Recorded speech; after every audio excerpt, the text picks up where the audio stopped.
They said it began with whispers, not screams, not curses, just whispers.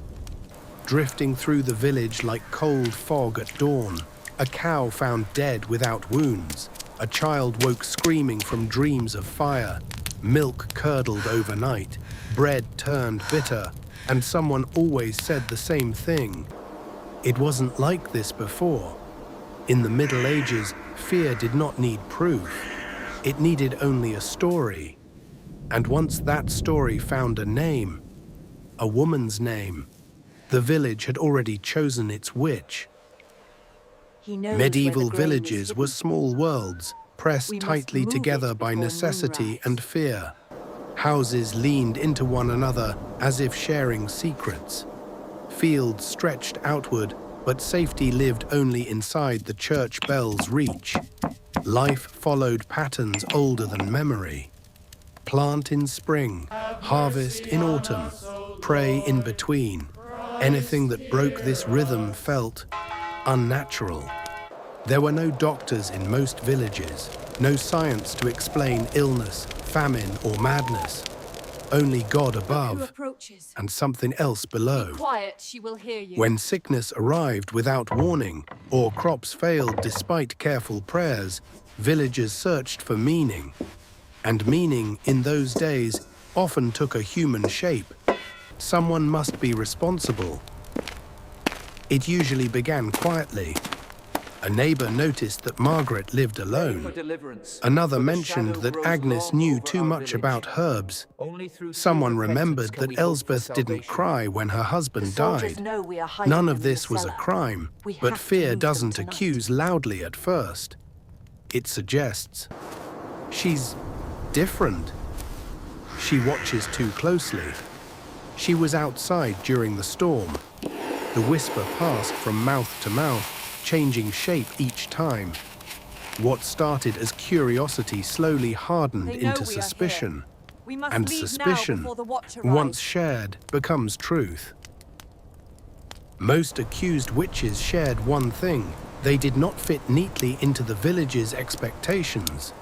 They were widows without sons, midwives who understood birth and death, healers whose remedies worked too well. Knowledge frightened people, especially knowledge that did not come from priests. A woman who spoke to plants, who survived when others fell ill, who lived without male protection.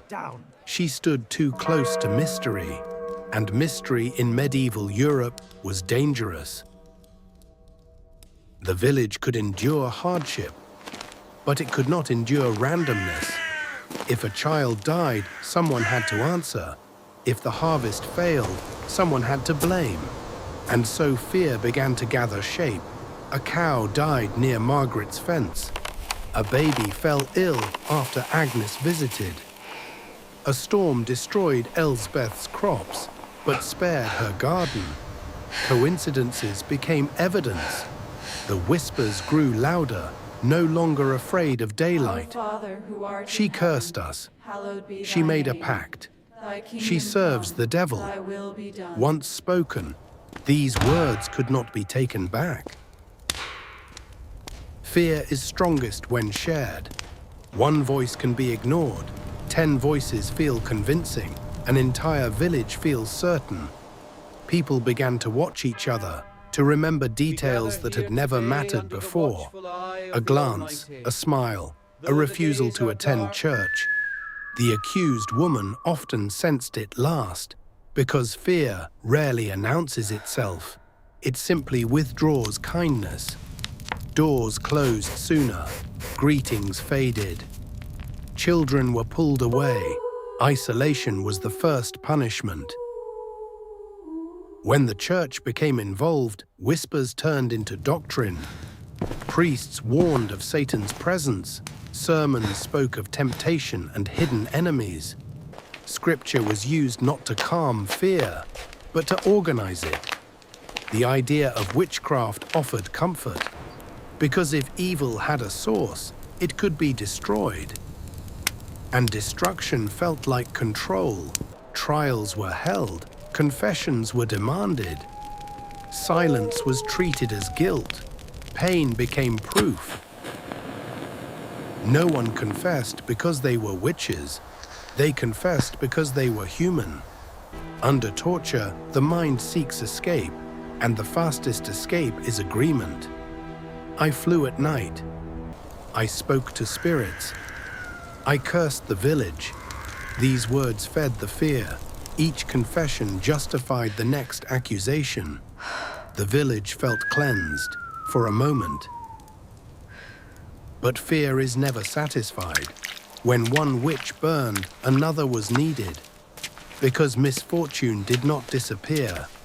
The rain still fell too hard, children still fell ill, death still came, and so the whispers began again, always starting softly, always ending the same. In truth, witches were not born from magic, they were born from fear, from grief without explanation, from a world desperate for order. The village did not destroy witches to protect itself from evil. It did so to protect itself from uncertainty. Long after the fires died, the villages remained. The fields were replanted, the bells rang again, but something invisible lingered. The memory of how easily fear could turn neighbor against neighbor, how whispers could become death sentences, how believing a story felt safer than facing the unknown. The witches were never monsters in the forest. They were reflections of a terrified world. And even now, when fear spreads faster than truth, the whispers have not entirely disappeared. They are only waiting for someone to listen.